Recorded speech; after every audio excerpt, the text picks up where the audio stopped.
Okay, so I want to make a video about the movie Walk the Line. Okay, now, full disclosure, I made a video about the movie before, but I watched the extended cut version. So that's why I'm making another video.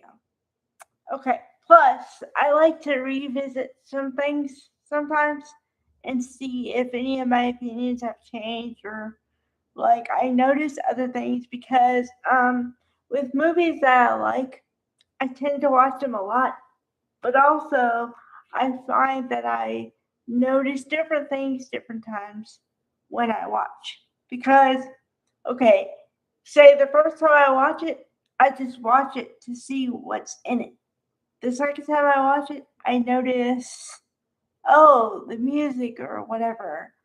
And then the third time I watch it, so on and so on, right? Okay, so this is like I don't know, probably sixth time I've watched the movie, but the first time I watched it, it's did it cut because I kind of was interested in wanted to see how different it was, if it was different, why they call it extended cut, that kind of stuff.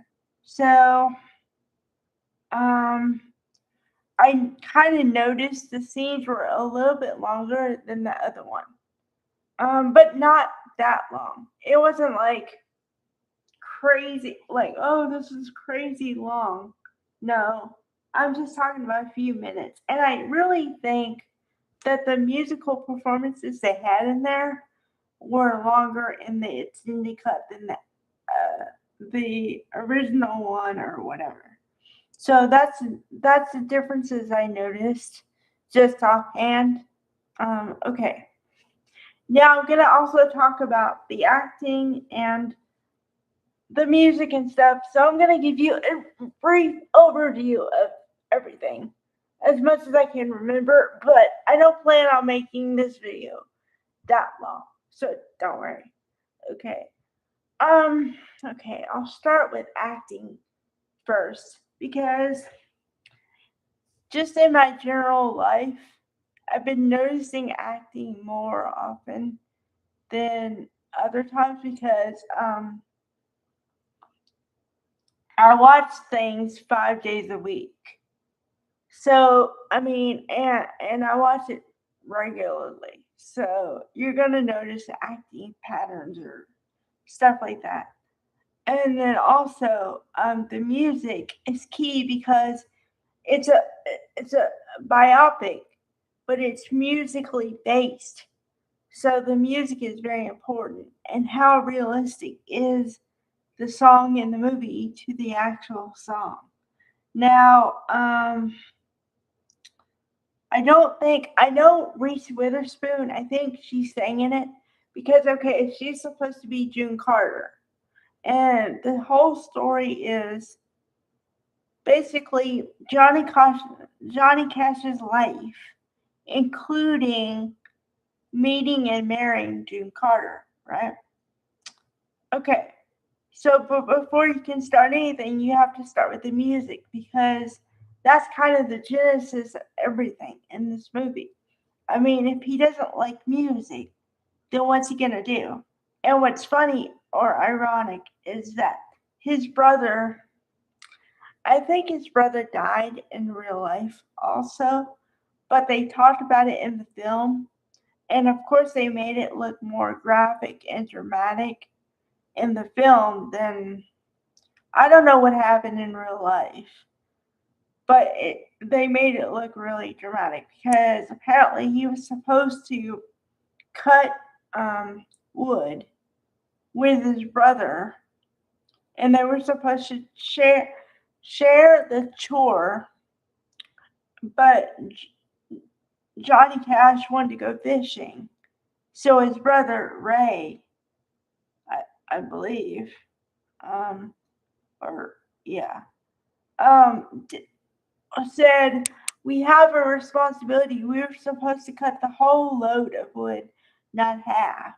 And then he says, "Go on, Jr. Go fishing." And then, um, and then Johnny Cash doesn't know what's going on. So he's walking home from the fishing hole or whatever. And he sees his dad. He notices, first thing he notices is that his brother didn't join him or come to find him or whatever, right? So he kind of thinks something's maybe off, but he doesn't know totally yet. Then he's walking down the road, and then he sees his dad in the pickup truck, and his dad goes, "Boy, where have you been?" And then he doesn't say anything. The dad doesn't give him time to say anything. He just yanks him up by the shirt, puts him in the truck, and then they drive home. But you don't see the drive, because the next thing you see is him being escorted by the arm by his dad into the room where his brother is basically unaliving due to, I'm guessing, too much blood loss.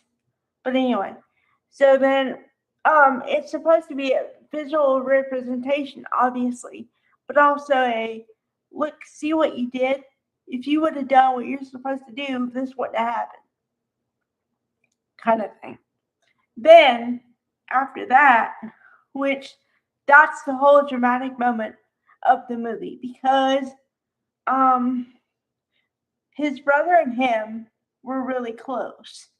But then when his brother dies, he's left alone with a father who clearly loved his brother more than him, blames him for his death, and the whole thing. So music becomes his escape, and has always been his escape, but even more so now. And he's just waiting until he turns like 18 or something to get out. And then he went to the army, and he worked in Germany, or it was either the army, right?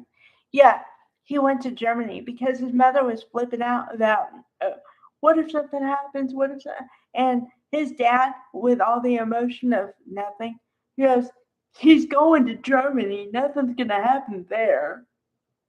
So then they kind of say goodbye.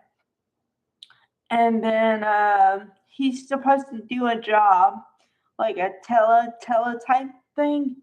I don't know. Anyway, so he's working, but you can tell he wants to do something else. So whenever he has free time, which is not that often, he's always working on songs. Oh, and then we also had to get into the relationship thing, because at that point, you know, I mean, of course, you're going to start to have relationships at like 20 or 21, maybe even 18. But anyway, okay, so you got to move that story along. Okay, so the first person he was married to was Vivian, right?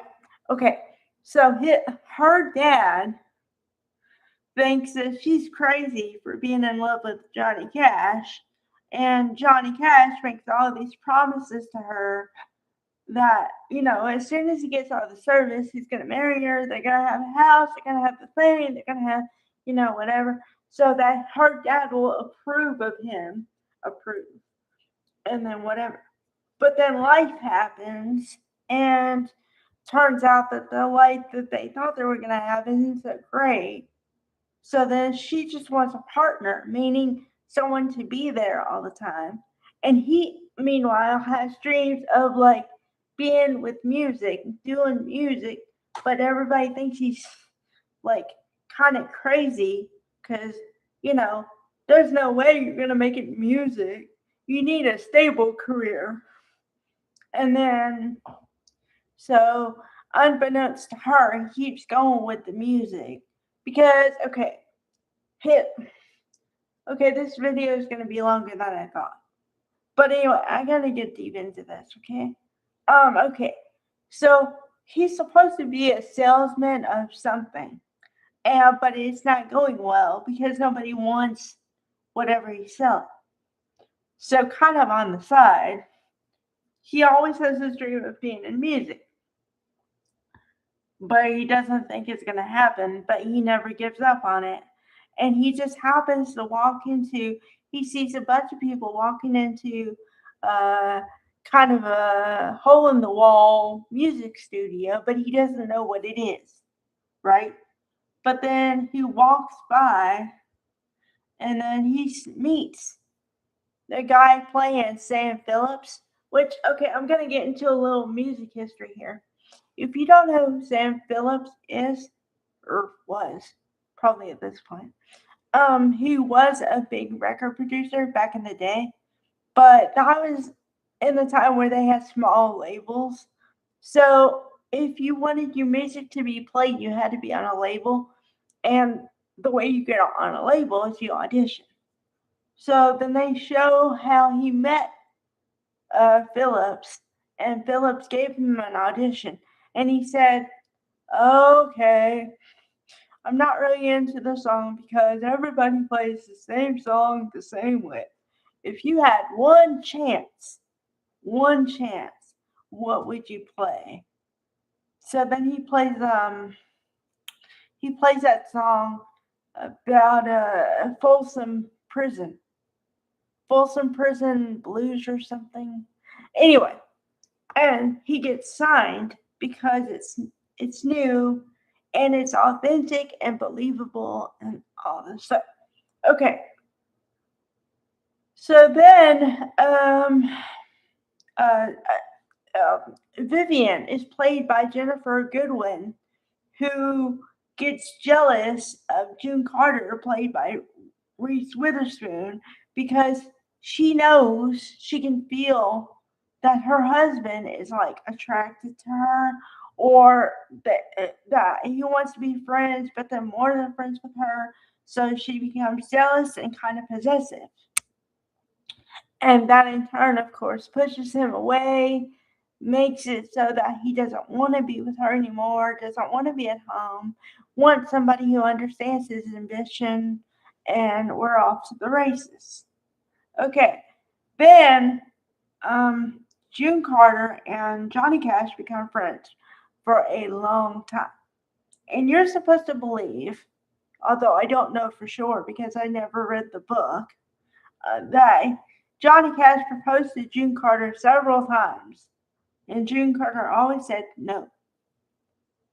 Then the final scene, or one of the final scenes, is she says, "I don't want you to ever talk to me unless you're going to talk to me on stage. That's the only place you can talk to me." So he's like, "Okay." So then they're playing the song. You don't think anything's going to happen. No. Then they're singing the song. They're in the middle of singing. And he says, "Well, hold on, folks. I'm sorry to interrupt, but I have to ask her a question." So then she says, "What do you want to ask me?"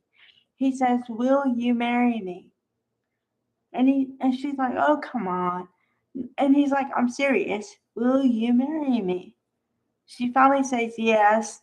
And then he picks her up, one arm, spins her around, and then and then they give you the ending notes of June and Johnny Cash. The Live at the Prison, whatever, was the best-selling record, and they got married in 1968, and they were married for 35 years until they both unalived. And the interesting part here is that they unalived 4 months apart. No joke. Because she unalived in May and he followed in June. September of the same month, of the same year. So if you have a theory of, does true love exist? Do people die of broken heart syndrome or whatever? Yes. I have 2 glowing examples. That's one, and then the Reeves, Christopher and Dana Reeve, are my other example. So there you go. Bye, everybody.